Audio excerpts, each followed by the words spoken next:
Tinjang kaizang daba khunai ama sembada mama mapa oiriba singa choba thodang lei. Haugalang liba angang sing drug ki langda thudana ba angang singda drug ki amang sing mamutana khangan ba matam oire haina SP Imphal West Dr. S Ibomjana phongdurakli. TOMTV ki senior reporter Sarat Anobam amadi senior video journalist Pochambam Sarachandraga akhanana unaba amada mahang wapam asi phongdokladuna hai punsi ki afamata achumaran fauba nthizana khamdriba chahi nauriba angang kaya ama ngasidi drug ki langda thukiduna mongpham gi maikaida khong thangjan ki ba kaya yauri mikau kharagi nungai bak adu ki damak naha kaya ama mondrang gi sangsara mata tawduna leiri pibam asi karamna oikibano haibase ekoi munna khantaba matam oire madang asida angang amagi laibak lepada mama pa oibasing achoba thodang lei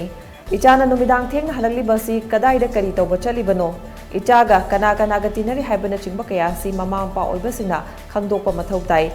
madu nataduna angang sing maning tamhanduna thamlabadi aran balambi jatkiduna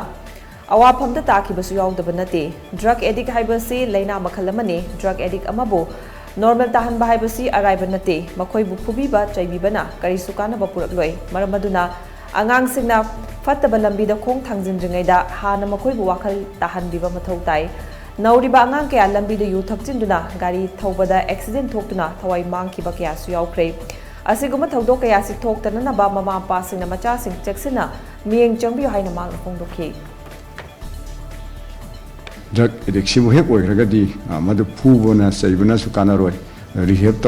ta thamuraga phanana honaraga madu amu record torotana amon hanjalaktana koi yamna waba pemji lei madu just drug addiction laina amugumbani mase sandorok tringa da koi nisa pijadaba nisa sadana ba ngam thak to honaba aduda natana koi lekai da adun traga Manipuri se lei ba koi drug yon wasing aduga drug ki karbar tawdana koi chaliba kambusing makoi sing ase ju koina phaba aduga war on drug haitare Manipur koi government na tawriba war on drug se da koi mateng panghin boina masi generation jimbu kanji haibagini masi da koi mateng pangbiu aduga koi miyamna koi gi police ki mitna kong oibidana koi afaba koi generation puthokdana afaba samas afaba Manipur ama oin minasi haina I miyamna appeal tawjari Modified silencer 5 amadi gari ki mingsel singda tinted film na pagi matang da hangba wahang ki pakum pira duna mahang hai motor vehicle ek ki makhada company na gari da hablak liba silencer 5 asi permissible decibel limit ki manung da leiba silencer ni masida mioi kharana modify tawduna ahoba makhol thogaliba si logi wang madani Imphal West District Police na hairiba modified silencer 5 Haplaga Gari Thouba Meeoi Shing Mathakta Leppa Leitana drive kya Chathari Meeoi kya police na faduna company na haplapa original silencer 5 sindok halaba matungda warning piduna thadokre maduki sumathakta yu thaklaga gari Thouba Meeoi kya amasu Imphal West District Police na faduna action lokhatpagi thabak leptuna Chathari nakalama romda mari leinaba authority ga ayabu yauduna gari ki mingselda dental film napsinba Meeoi Shing Mathakta su Imphal West District Police na akanba drive Chathari tinted glass haibasi crime Thouba Meeoi Shing na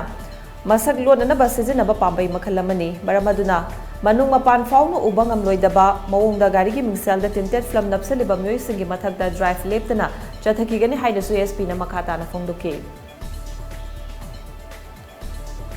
koi noise pollution thoktana ba aduga masi modify tawba gari thauraga nisa sasalaga thobidana ba ai myam da appeal tawjani aduga tinted glass koi masi Supreme Court ki su masi athing ba leibani tinted glass si magi masagi permission chap chaba koi competent authority gi permission yaudragadi masi tinted glass oiba tinted film nappa gari se tongbe ade haba napya haba leibani aduna masida koi crime thorakpa ri phattan da thorakpa mayam sungno mayam se thingba ngamnawi damakta koi police ta cooperation pibi boina masi tinted film masi na koi permissible nattaba tinted film gi kano se napi ganu haina mayam sa appeal tawjani